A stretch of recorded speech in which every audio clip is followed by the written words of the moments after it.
Greetings boys and girls, ladies and gentlemen, welcome back to our channel, and today we're gonna have a review on the Fatal Frame, the Maiden of Black Water. The first entry in the Fatal Frame series came out in North America for the PS2 in 2002, and I guess, or third, never mind, let me Google that. Yeah, 2002, and was heavily inspired by the trend of Japanese horror films that followed the original Ring movie. Two sequels also of the PS2 followed in 2003 and 2005. There was a fourth game in the series with the Nintendo Wii, but we didn't leave Japan. The fifth game in the series was originally released the Wii U on 2015 and has now been remastered with updated controls for all modern consoles. The big questions I had about the release were: how will the game control, since the original version used the Wii U gamepad in some pretty unique ways, and how will be in a 20-year-old style of horror hold up in 2021? The scare factor of Maiden of Black Water will heavily depend on a played young Japanese woman with too much long hair can still be terrifying. I would argue that is what genuinely frightening is heavily subjective true, and I find a lot of negative reviews of Fatal Frame Maiden of Black Water focus on the fact that it wasn't frightening enough. To be honest, I rarely get freaked out while playing horror games or watching horror movies. That's not where my enjoyment of them comes from. I don't care if Fatal Frame doesn't scare me as long as it's fun to play, interesting to look at, unique with some ideas, and I found the word interesting. Fatal Frame Maiden of the Black Water is dripping with the intriguing horror atmosphere. The story follows three different protagonists as they investigate the supernatural happenings involving deaths of shrine madness at Hikami mountain. It's a good enough narrative, and I was really enjoyed that episodic nature and multiple perspectives. But where the Maiden of Black Water shines in its presentation of the story. The game begins with the player controlling a woman in a subreal lake surrounded by weirdly attractive ghosts. Instead of following her story, we are quickly treated to her demise and told that our story will take place where the other events unfolded. It was a really nice narrative punch to get got, and that hooked me immediately.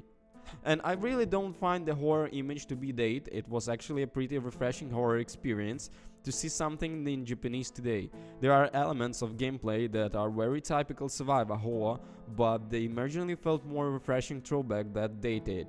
It reminded me of the wider PS2 survival horror games like Rule of Rose, Haunting Ground probably, and of course the Fatal Frame. Their survival horror games were all fairly unique in their atmosphere and tried to play with the established Resident Evil Silent Hill formula.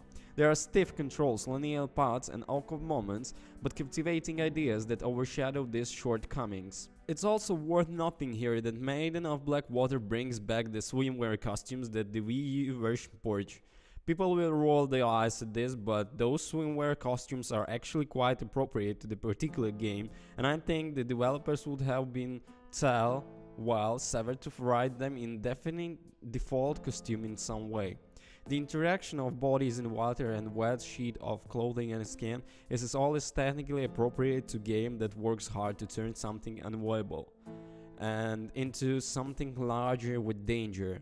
Of course, this point is little underdone by the fact that the male character doesn't have a swimsuit of his own, but still, I maintain that the costumes were uncomfortable and unfortunate omission with the Wii U original that I'm glad to see that return. After many say about, I should probably talk about the game a little. Maiden of Black Water traditional survival horror, as I said before, where Resident Evil has forged ahead and morphed into action blockbuster properly, and Western horror games have spanned up in kind. Maiden of Black Water feels glacial, but it has a deliberate thought practicing and builds atmosphere incredibly well. Puzzles are kept relatively single, but they do follow the tradition for the genre, and the camera-based combat system is hugely engaging. Common ghosts are straightforward enough, but when you're biting shrine maiden ghosts that are attracting you via ghostly dance, hungering man ghost that disappears before driving you about, and childish ghosts that dash around as playful as they deadly lighting up to necessary ghost shot to exorcise them effectively takes an entirely different skill set from the standard horror shooter. I should also mention that the Maiden of Black Water really does a poor job of letting people know that the game is full genuinely distressing imaginary. It's actually quite extreme, and even on a second viewing there are cutscenes and imagery that are chilling. You could easily say, well, it's a horror genre, what do I expect?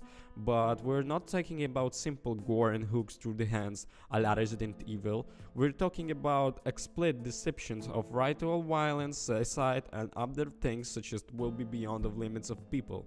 Additionally, Maiden of Black Water adopts a haunted house approach to this imaginary rather than making a conversation about it, so some might find it a bit uncomfortably exploitative. None of this affects my personal view of believing in this magnificent valuable game. I'm only including this review so that people understand what they are getting into, given the publishers weren't being responsible there. I kid you not, you are going to see things in the game. To wrap this review up, I'll quickly mention that was upgraded from the Wii U original version, not much. The visuals have been updated as gorgeous as the visuals already were, that's always appreciated. Additionally, there are some new costumes to play around with. The most significant addition, however, is game photo mode. This is all a Koei Tecmo done a really good job with. The depth of the options and various camera tricks available, you go beyond a simple pause and take screenshot option, and the will Koei Tecmo not quite up to strength of Sony in providing players the photo models that you can produce actual art. Maiden of Black Water photo is still going to be a lot of fun for people.